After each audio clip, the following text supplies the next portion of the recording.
ውድ ቤተሰቦች እንግዲህ ማርክ ትላንትና የሩታዬ ልጅ ለማየት ሄዶ ነበረ። ዛሬ ግን እንደዚህ ያሸብርቀው ሽብርቅ ብለው መጥተዋል ማለት ነው፣ በቲክቶክ ማለት ነው። እና ዘፈኑ ይቅርታ ዘፈን ስላለው ነው ሳይለንት ያደረኩት። ከፈለጋችሁም ደግሞ ሄዳችሁ ማየት ትችላላችሁ ማለት ነው። የሩታዬ ሸጋ ወንድም፣ የሩታዬ መከታ ወንድም ማርክሻ ሲመጣ እኔ ደስ ነው ይለኝ ማለት ነው፣ በጣም ማለት ነው። እና ደግሞ ልዑልን እዩት በእውነት እዩ እንዴት እንደሚጫወት ማለት ነው። አላህ ያሳድግህ ሉልዬ፣ የሩታዬ ልጅ ማለት ነው። እዩትማስ ወይኔ ደስ ሲል ማሻላ ተባረክ ረህማን ማሻላ በሉ ሁላችሁ ማለት ነው። ሰምታችኋል ማለት ነው። እና ማርክዬ ይለያል ማለት ነው። እውነት መናገር ሉልን ሁሉም ሰው ነው የሚወደው ማለት ነው። የፍቅር ሰው ነው ማለት ነው። ጀስት እንደ እናቱ ማለት ነው። እናቱ የፍቅር ሰው ናት አይደል?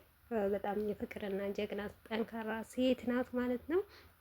እና ሩቲ ሀብቴ ከዛ እርግማን ሁሉ አልፋ ከዛ ስድብ አልፋ ዛሬ ለዚህ በቅታለች ማለት ነው። ነገ ደግሞ በእግሩ ሲሄድ ሉልዬ ቧት ቧት ሲል በቃ የተለያዩ ነገር ሲያጫውታት ማግኘት ሲላል ደግሞ ያለውን ስሜት ሰምታችሁታል፣ አይታችሁታል። በጣም ነው ደስ ያለኝ እና የደስታ ብዛት ምን እንደማወራ አላውቅም።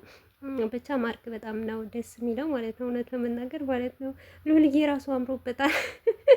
ወይስ ሉል አይደለም? እርግጠኛ ነኝ ሉል ነው ማለት ነው። ምክንያቱም በምን እንዳወቅኩት ታውቃላችሁ? በጣም ተለቀብኝ ማለት ነው ሉል። ካሜራው ይሆን አላውቅም፣ ብቻ ካሜራው ነው ይመስለኛል።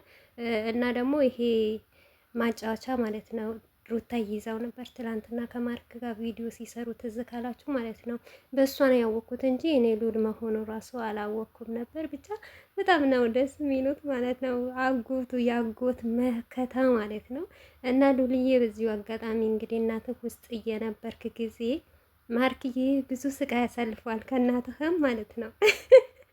ነገ ደግሞ አድገው ቪዲዮዎቹን ስታይ ማርክን አጎትህን ታመሰግነዋለህ ብዬ ተስፋ አደርጋለሁ ማለት ነው። እና ሉልዬ ድግ በልልኝ፣ ከዚህ የበለጠም የሰው ፍቅር ይስጥህ።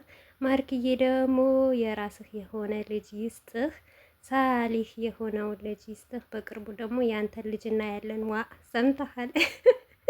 ቤተሰብ አድርሱለት ማለት ነው፣ በቅርቡ ማለት ነው። ከቢዚ ጋር ተጋብተው ልጅ እንደሚወፍቃቸው ተስፋ አድርጋለሁ።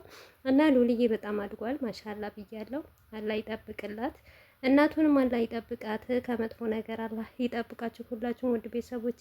እንግዲህ ዛሬ በጣም ደስ ብሎኛል፣ ትናንትናም በጣም ደስ ብሎኛል። በነገራችን ላይ ግን ቪዲዮ መስራት አልቻልኩም ነበር፣ አፍጥር ላይ ምናምን ስለነበረ ዝም ብዬ ነበር የለቀኩት። እና ደስታችን በጣም ወገን የሌለው ነው። ምክንያቱም ማርክን ስንጠይቅ ነበረ ለምን ከሩታ ጋር አልመጣም፣ ሩታን ለመረሳት ብዙዋችሁ እያወራችሁ ነበረ፣ ብዙዎቹ እየተናገራችሁ ነበር። ግን እሱ ቃሉን አክብሮ መጥቶልናል ማለት ነው። እና ማርክሻዬ ተባረክልኝ። ባይ ባይ። ነበረን ቆይታ ይሄን